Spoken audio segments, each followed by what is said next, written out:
Hello and welcome to my show, Nutrition for Health, Perfect Weight and Wellbeing on UK Health Radio, your global feel-good radio. I'm Dora Walsh, and I've been working in the field of natural and functional medicine for 14 years.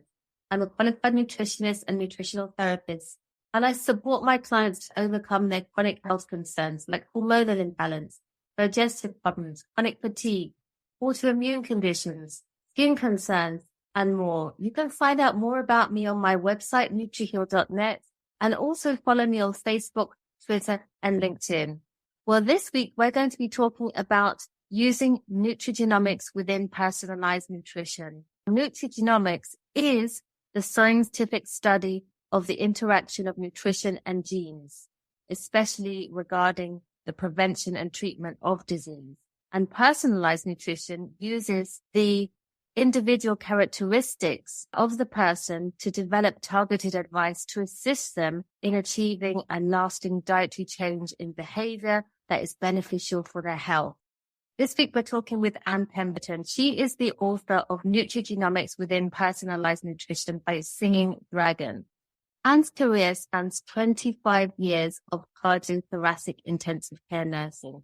She was blessed with a son, later diagnosed with autism, but her son's diagnosis totally changed her career trajectory as she looked for natural therapies to support him and found herself in a process of discovery. Anne retrained in psychology, then later in functional medicine, and she combines functional medicine with the 5 levels of healing model in a busy international clinic. Anne is also a published author and an established international speaker. Since 2008, Anne has been teaching academic and clinical modules on nutritional therapy courses.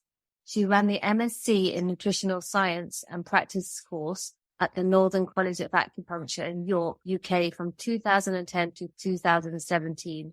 And she's a regular contributor to ICANN magazine. Welcome to the show, Anne. It's great to have you here this week. Oh, thank you, Dora, and thank you for that lovely introduction. And it's an absolute pleasure to speak to you today. You're very famous in the nutritional world. I've known about you for a long time, and I was so happy to receive your book, Using Nutrigenomics Within Personalized Nutrition, Singing Dragon. We're going to be talking about nutrigenomics. I've very briefly touched on that and talked about how, we can understand people's individual characteristics to tailor their diet. It goes much deeper than that. But before we go on to talking about what people can take away from this book, tell us a bit about your story. Okay, so in addition to having my son, I was doing all the wrong things. Like yourself, I'm here teaching people how to care for themselves, how to get their body into a healing state, but I was doing none of that. I was working 17 hours a day. At the same time, I was running the course in York. I still had my own clinic, and I worked for an eminent doctor in York who worked with, Dr. Damien Downing and Dr. Patricia Kane. And they were instrumental in me becoming interested in nutrigenomics because I was trying to sort my own health out and looking from the perspective of the biochemistry, not realizing my environment was the problem. And Patricia just came in one day and she said, my family are all doing the 23andMe, you should do it, right? So I just went off and did it. And then I got my results back, and a friend of mine did it at the same time at the same college. And we sat there for ages going, I've got MTHFR. Have you got COMT? I've got COMT. The kind of things that we were doing back in 2011. And then what started to happen was we got interested, and we both did Ben Lynch's course. And then people started coming through who'd been seeing practitioners. None of us had this in-depth knowledge then at all. And practitioners were giving methylfolate because Ben Lynch was the MTHFR king at that time. And so some of these patients were ending up really psychotic. And so I got really interested in the dopamine pathway. And then in 2017, I had a near-death experience with mold-induced pneumonia and mast cell activation. And what happened then was Patricia Kane and Dr. Damien Downing saved my life. But then I didn't get well. So I started to look at my genes particularly, in even more depth. And then the friend that we did the 23andMe with, we started to look at, do you know what, if we have this much of an issue with this, learning it, putting it together, trying to create programs for patients, then all of the practitioners are going to have the same issue. And not that I particularly thought I was that bright. So what we did was we set up a training program called Gene Snippers. And for about 3 or 4 years, we trained practitioners. And the idea was we learned more about the biochemistry from having these little junctions in the pathways called SNPs.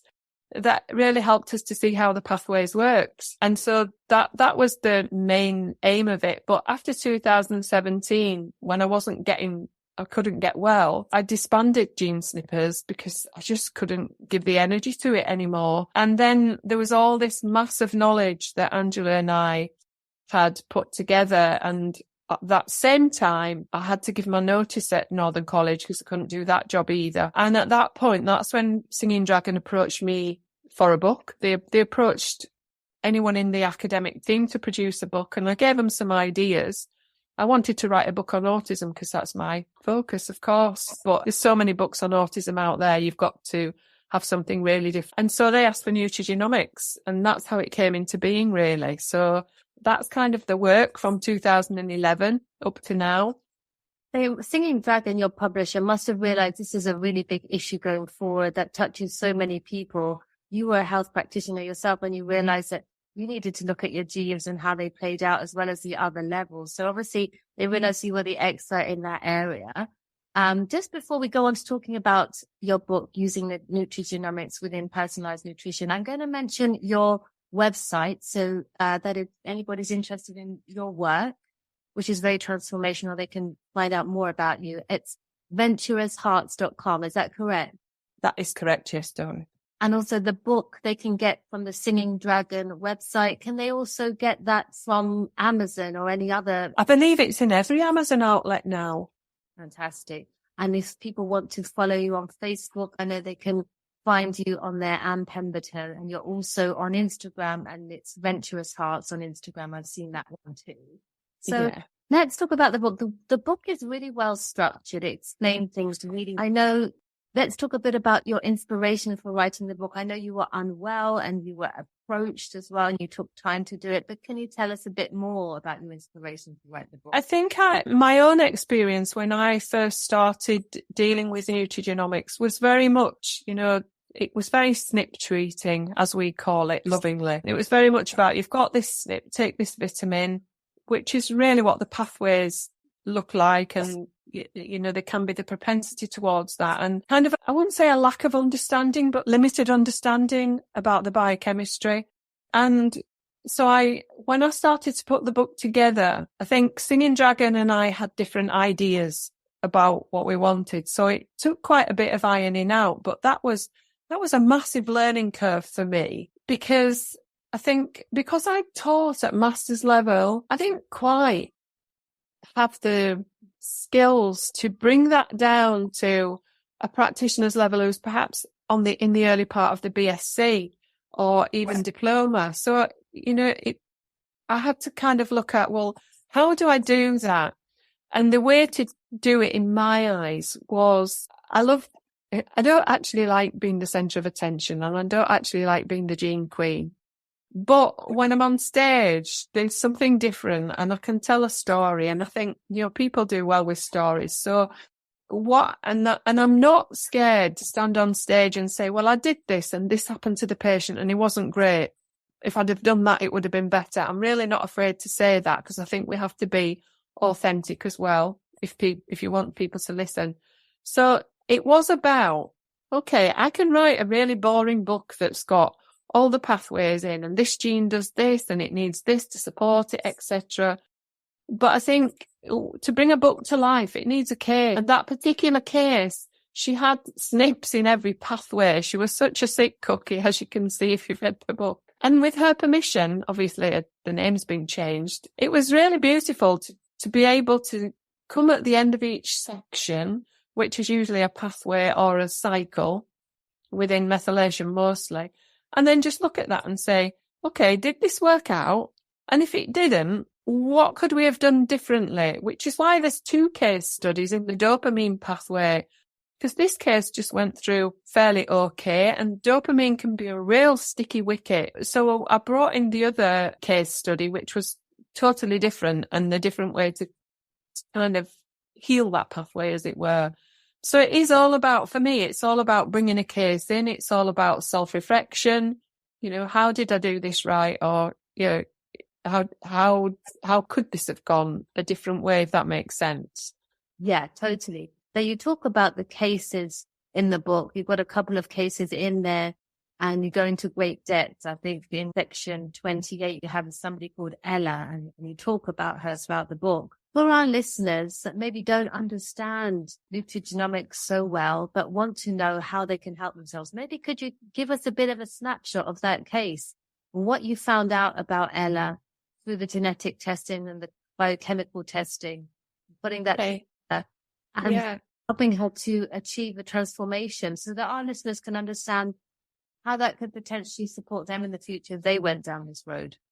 Okay. Yeah. So Ella is a very complex case. She had a condition called gastroparesis, which means the gut doesn't really work. It can't break down food. It's very stagnant. You kind of eat food and it just sits there for numerous hours. The body feels heavy and tired and sluggish, and she was very chronic fatigue. The whole timeline history was not the best because she'd had some adverse childhood events, which we know from Kaiser Permanente can really set up your biochemistry for lifelong health issues. So she was one of those people. And I started to do, and she wasn't eating very much either. I think she was eating rice and peas for about 2 years before I saw. And so she came to me. We didn't do the genetic work initially. We tried to really get her to understand food, the function of food, because I think there was also some of this, as there often is with anorexic type people, there's a bit of control, there's a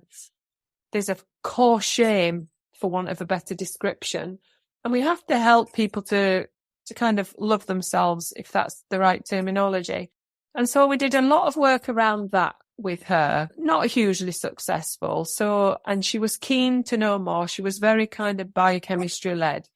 So what we did was we did the genes and we found quite a lot going on in her dopamine pathway. Not only did she not have the digestion to break down the protein into amino acids to create the substrates for dopamine, she also had a condition called pyroluria, which means she was very B6, zinc, manganese, biotin deficient, which again underpins methylation. And so we had to get those nutrients back in here to get a dopamine up, so she could be motivated to do stuff, to get stomach acid levels up so she could digest and absorb, and then to support all of that from the nutrition perspective. But then there was a lot of, as we started to work with that and we got some semblance of stability with her, she then started to have things like flashbacks to her early life experiences. At the first instance, I didn't honestly understand they were flashbacks because I haven't gone into great depth with the psychology. I can do basic stuff, but I didn't spend a lot of my years doing that as much as I love it. So it meant I had to find someone who could help her, but she'd done loads of things like psychotherapy over the years. She really didn't want to go back there. And I knew about these chiropractors who did a really specialist program called network spinal analysis, which basically all chiropractics clears the spine of stuff that we carry. Basically, the people going to the 5 levels of healing model, the Chinese, Tibetan, Ayurvedic people, they say we hold all our emotions in our body field. And of course, people like Gabor Mate, Bessel van der Kolk, they all talk about this, which is why I got into the 5 levels of healing model as well. So I started to look at her from that model. And then I recommended that she went to work with a network spinal guy because they do a lot of somatic work as well, which means connecting to the body through the breath and through the awareness. So, for example, if we want them to work with their heart energy, we would get them to bring their hands over the heart, palm on top of palm, and breathe into that area. And if there's trauma there, it'll come out, but you won't be re-traumatized because it's the emotion that's coming out. And we just had such amazing success with that our stress levels started to come down. And you and I both know, Dora, you can have the best diet in the world, but if there's so much stress that the person is in primal brain, then nothing's really going to have that effect. So with her, she's probably one of the best case studies I've ever done, you know, for all that learning to occur. And I think this is where, you know, when I first said I would write the book, it was very important for me to put those two models in the back, because I think, you know, we have the genes, and yes, they can help us enormously. And especially with her dopamine pathway genes, absolutely crucial. Then we've got the other side of this and the other side is the genes are not our destiny. We have these polymorphisms that are supposed to help us each generation. There may be a change each generation, there may not be, but it depends on our environment. And it's meant to help us to survive our environment. So, for example, if we had an ice age starting tomorrow, some of us would survive because we'd have the genes to survive, because we'd maybe come from Alaska before, you know, in past lives, or however you want to describe it. We've got some inheritance there. But the vast majority of us would probably go because we don't have that genetic structure. And so that tells us that this is all changeable. And so with her, it was just lovely to kind of learn all that and learn how the environment affects the genes. But also people like Bruce Lipton, Joe Dispenza, they all say we can change our gene expression by the thoughts in our head, which explains why psychotherapy and those kind of things can work. But I think it's all the 5 levels. It's the energetic, which is your emotions. It's the physical, which is what we do. It's the intuitive, you know, how do I know this and why? And then there's a spiritual level as well, which, you know, we can't tell anybody to do spiritual practice, but I don't think it's about sitting on a pranayama cushion every day, going out into nature, or, you know, those things. Just being in the moment is enough spiritual practice for most people. Just sitting there with the mind empty is just enough, as long as you get enough in it, you know. So it isn't about kind of that, but it is about self-awareness. So she taught me all of that, really.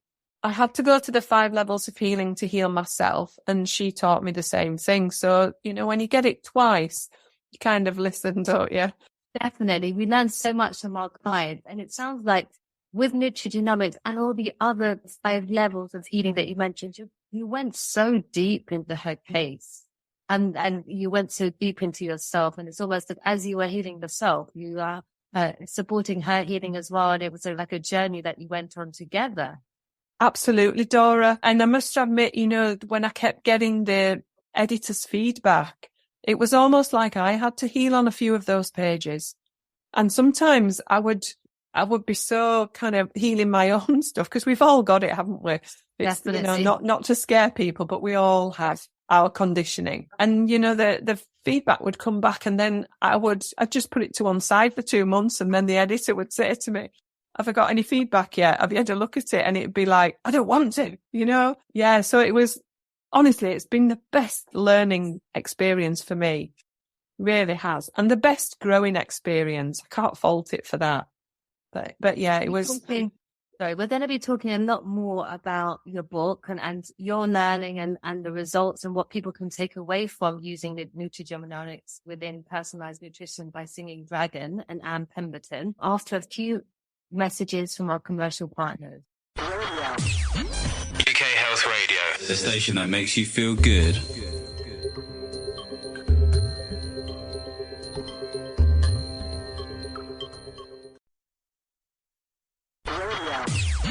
UK Health Radio, the station that makes you feel good.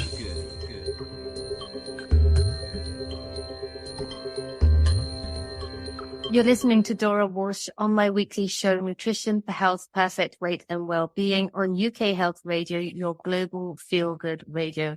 I'm talking with Anne Pemberton, the author of Using Nutrigenomics Within Personalised Nutrition by Singing Dragon Publishing. You can also find her on her website, venturoushearts.com, and on Facebook and LinkedIn. So Anne, you were talking, I found it so interesting what you were saying, the genes helping us enormously, but they're not everything. And then you went on to talk a bit about 5 levels of healing, which we'll talk about towards a bit later in the show.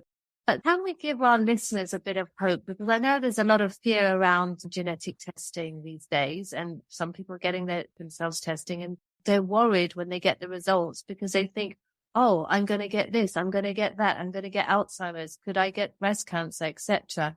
And therefore, what would you say to them from your experience as a nutritional therapist, as somebody that has worked for a long time in genetic testing and nutrigenomics? That's a really interesting question, Dora. Thank you. And it's one I answer nearly every day without fail. I think, we've had this misconception from the only education we had on genes previously, and that, a lot of disease processes, conditions have all been put down to genetics when we couldn't find an answer, or when there was an obvious thing, let's say cystic fibrosis, for example. And those conditions are very different to the conditions that we're dealing with every day.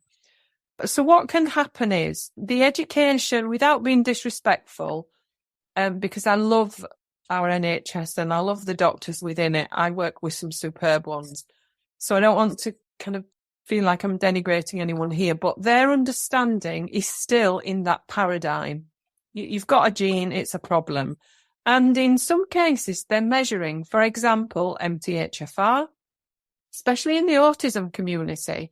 And so these parents are ringing me and saying, my kid's got MTHFR and it's the cause of his autism and this, that and the other. And the first thing I say to them is, just take a deep breath, because I'm just going to give you a different perspective on that. And then I'll say to them, there's about 400 genes in this pathway.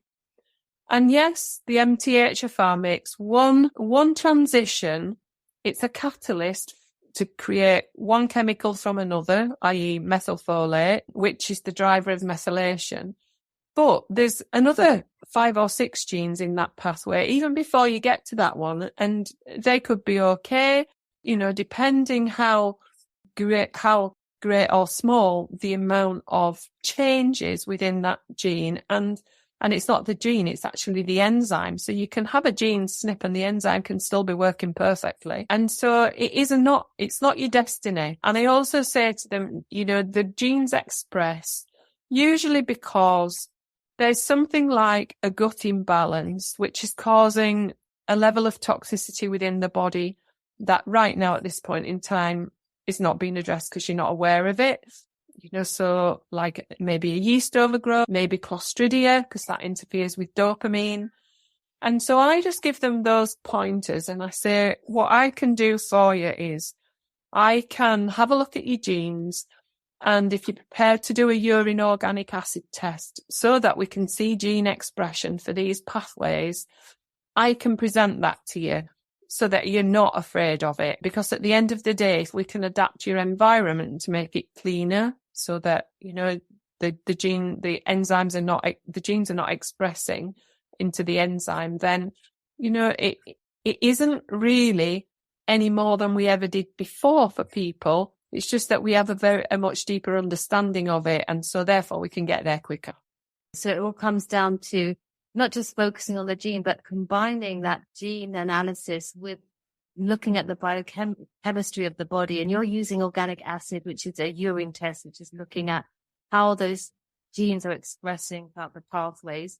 And you're seeing whether are those genes turned on or off.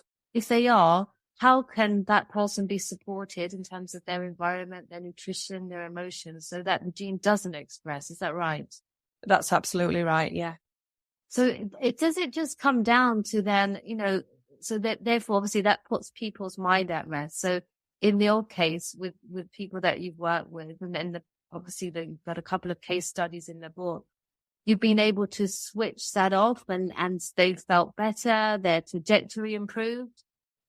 Absolutely, yeah. I think I'm at the stage now with people where the people that are coming to me are really wanting to understand why they are sick. And so I try to give them all those kind of levels, as it were, give them the health from every perspective. And it depends kind of, well, what is the major, doesn't it? It can be, toxins in your environment, it can be toxic emotions, or it can be, it's a biochemical problem causing all of the others. So, as I'm sure you do, Dora, it's getting into that real nooks of what's got the biggest impact here to work with. But how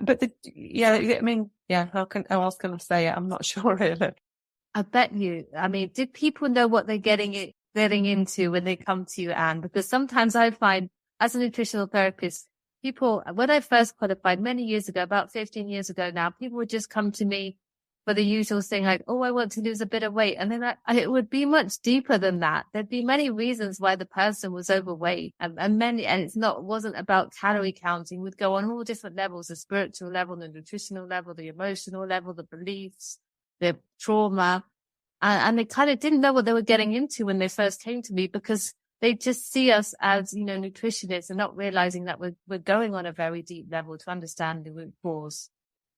Yeah, my trajectory has been exactly the same as yours, Dora. And that's why I changed my website to the Venturous Hearts website, because what I've done on there is I've started to put a collection of ebooks together, which are free to download. What I'm hoping to do is to end up with 10 of them at the end, so each system I will look at from all the 5 levels of healing. I think what have I got up there now? I've got heart and lung and digestion, and the digestion really gets a lot of hits. But then I sidetracked into autism because Simon asked me to do something for ICANN, which I think is going to be really important for my journey. So I'm not going to do lots of diagnoses, conditions. I am going to do systems. My next one will be hormones. And then what I say to people when they ring me, I say, look, I work from the 5 levels of healing model incorporated into my functional medicine matrix, which is how I'm trained. But if you want to see exactly how I work and you want to understand it more before you make a decision, then I do like a 20-minute chat with them. And I say to them, this book could probably be the best one to read. So I tell them to read the introductory one, which is called How We Get Our Conditioning and How That Makes Us Sick. So that's kind of introducing the 5 levels of healing and, talking about conditioning. And then the others are obviously systems. So if I get someone who comes for hormones, I'll say, well, when the hormone book's up there, I'll say, read the hormones. But for most of them, I'll say the digestive one is the HPA axis and how our stress, our conditioning affects our digestion. Because I always find, and I'm sure you get this as well, I find people who feel that they've continually got candida overgrowth, and they'll come to me and we'll test and it won't be there. And we all know the ifs and ands of candida, but it's like people have got fixated on this. So every time they get something going on in the gut, they think it's that because they fear it. And then as soon as we establish that it's not that, then we can go into those deeper levels and say, have a look at the book, see what's happening there. This is what's happening that's pertinent to you. And I think people really appreciate that, which is how the books came into being, to be honest. Yeah, last night I looked on your website. I spent ages researching you, Anna. I downloaded some of the free books on there, and especially the autism one, which I was very interested in. So I definitely encourage anybody listening today to go on the website, venturoushearts.com, to see all of that information, because it's a good starting point on a healing journey that works on all levels. We're going to be talking a lot more about the relevance of the models in the final chapter of your book, which is chapter 8, called Insightful Models for Further Exploration, because you're talking about Klinghart's 5 levels of healing after a few messages from our commercial partners. UK Health Radio, the station that makes you feel good.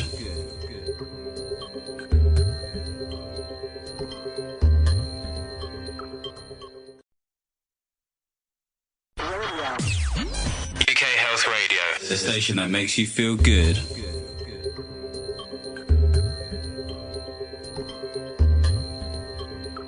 You're listening to Dora Walsh on UK Health Radio on my show, Nutrition for Health, Perfect Weight and Wellbeing. This week, we're speaking with Anne Pemberton.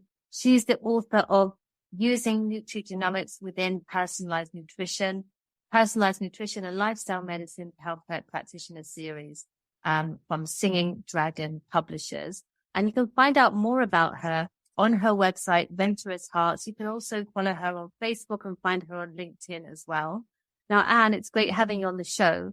you touched upon the 5 levels of healing, and it's in chapter 8 of your book. And I'd love us to dig in a bit deeper into this, because it goes beyond just the nutrigenomics, which is so important, to look at the genes, to look at how we can tailor the nutrition to the genes. And what about the 5 levels of healing that we were touching upon earlier? Can you tell us a bit more about that? Yeah, this is obviously Klinghart's work. I have a lot of respect for Dr. Dietrich Klinghardt, who's a German physician who does see things on a deeper level. So what he ascertained from his own experience was we have 5 bodies, hypothetically speaking. That's probably the easiest way to describe it.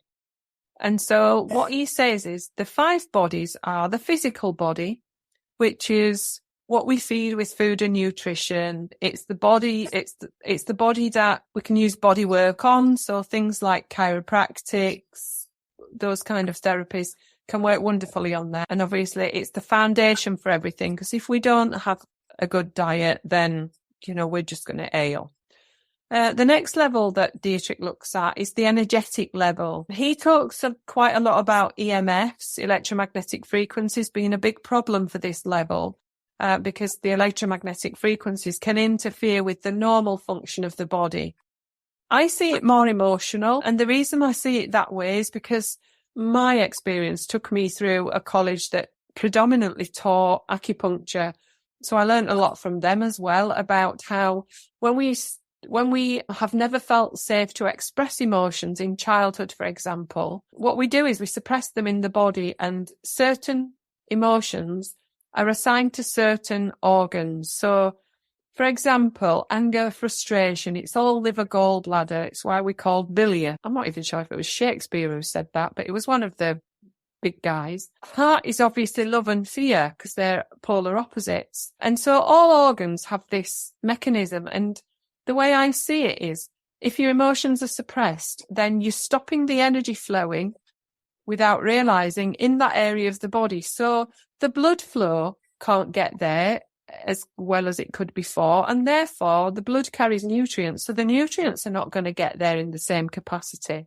So we can take 1 million supplements, we can have the best diet in the world, but if the energetic body's not working, then, how much efficacy are we getting from whatever program we're following?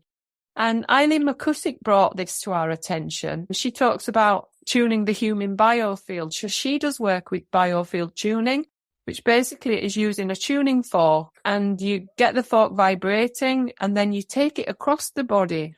And where there's a trauma in the body or off body, it doesn't matter, because some people say our energetic body goes out by about 12 feet. So she showed us all of that and brought it all into the physics. And again, physics is not an area that really comes up prominent in healing. So that's the energetic body. And that's what I find is the body that's missing in most people when I do my analysis. Then we've got the mental body.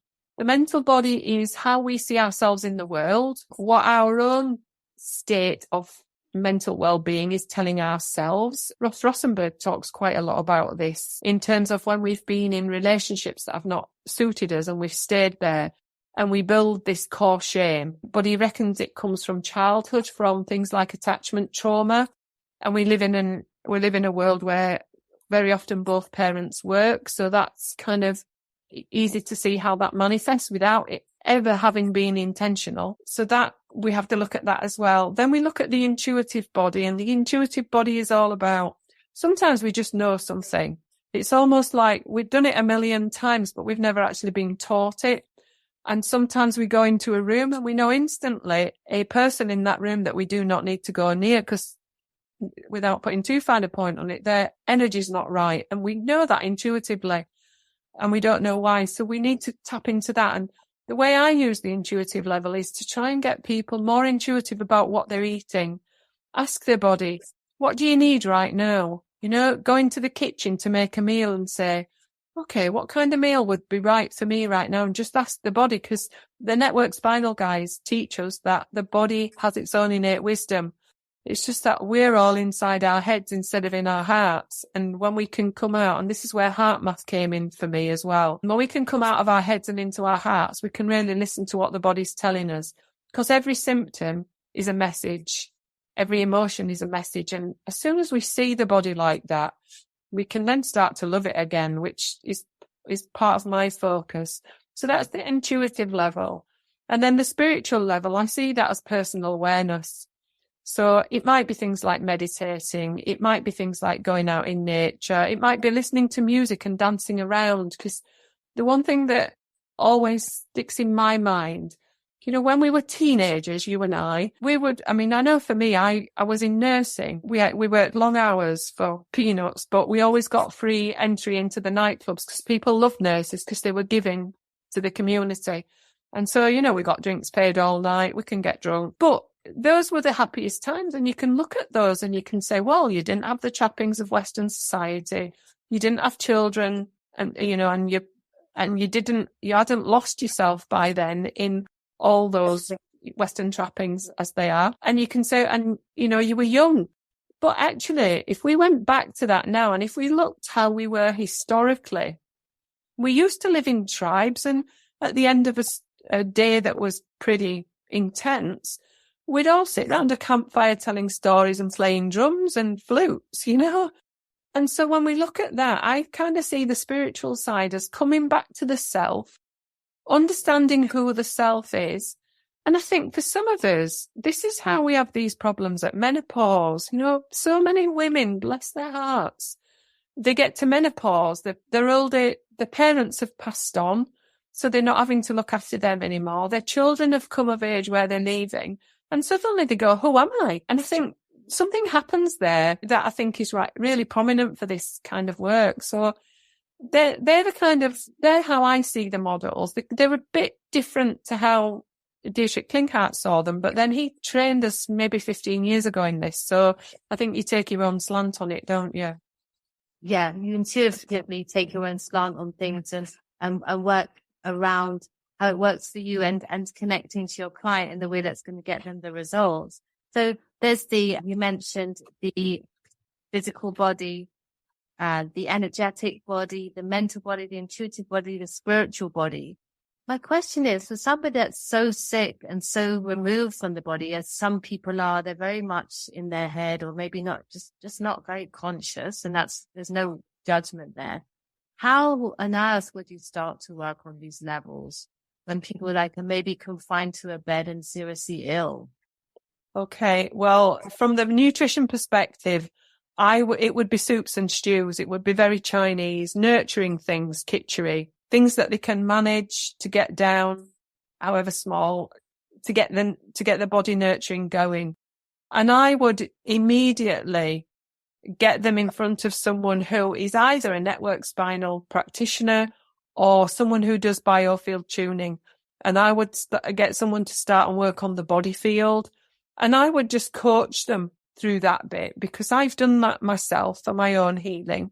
And so I know the pattern, I know what patterns can come up, and I can coach with that, even if we can't do any food at the beginning. And I'll just keep them on the simplest of foods that will give them the maximum amount of nutritional diversity, and try and get the microbiome as diverse as we can, and just work with the gut-brain axis. So it might be adrenal and thyroid support, because I tend to have a 4-phase plan. So my phase 1 would be to shore up the hormones and the neurotransmitters and to support the digestion. And that gives us what I would term as metabolic reserve, because someone in bed is just not going to do anything unless you shore the body up. The second phase would be to look at them maybe 3 months later and say, okay, can we now do a gut restoration program? Can we get rid of any bugs that we see in there, parasites, etc.? And can we heal the gut?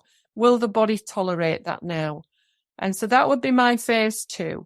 My phase 3 would be to look at, is there any heavy metals, chemical toxicity, anything else that's interfering with the mix? And now we haven't got the bugs that are going to feed on the metals as we pull them out.